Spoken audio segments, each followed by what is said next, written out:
27,51,000 માં તમને જોરદાર તળિયાનું મકાન મળી જવાનું છે અમદાવાદ થી માત્ર 25 મિનિટનો રસ્તો છે ભાઈ 2 BHK ના કેટલા અને 3 BHK ના કેટલા આપવાના બોલો? 2 BHK ના 27,51 છે, 3 BHK ના 29,51,000. અને કઈ જગ્યાએ આવવાનું બોલો?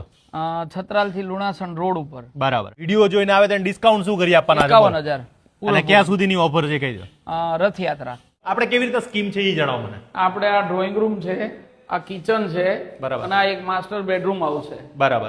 એક માસ્ટર બેડરૂમ ઉપર છે, એટલે આ 2 BHK. 2 BHK અને 3 BHK કેવી રીતના ગણવાના? 3 BHK માં ઉપર 2 રૂમ અને એક બાલ્કની આપી છે, એક બેડરૂમ નીચે, એક હોલ નીચે અને એક કિચન નીચે. એમિનિટીઝ શું આપવાના છે લોકોને? એમ્યુનિટીઝ માં ચિલ્ડ્રન પ્લે એરિયા છે, એક મંદિર છે, 25 ફૂટના 40 ફૂટના વિશાળ રોડ છે. અને આ કેટલા વાર આપણું બાંધકામ ગણવાનું? આખું 75 વારનો પ્લોટ છે અને 86 વારનું બાંધકામ છે. અને અહીંયા પર્સનલ પાર્કિંગ જો તમારી ગાડી હશે તો સીધી અંદર આવી જશે. આવી જશે. અને ખરેખર હું તો કહું લેવાય, કારણ કે અહીંયા જેટલા લોકોએ લીધું છે ને સાહેબ એના ભાવ વધતા જ ગયા છે. વધતા જ ગયા છે. અને કદાચ કોઈને રેન્ટ ઉપર આપવું તોય અપાઈ શકે ને? આપણે ચડાવી આપશું. અને કેટલા રૂપિયા લઈને આવો અને બાકીની લોન થઈ જાય? 50,000 થી 1 લાખ રૂપિયા લઈને આવો અને બાકીની લોન થઈ અને આ ટોટલ જે 27,51,000 માં ટોટલ તમામ ખર્ચો આવી તમામ ગયા. ખર્ચો આવી ગયો. તમને કીધું કે થોડાક જ મકાન બાકી રહ્યા છે, પછી કહેતા નહીં કે અમે રહી ગયા.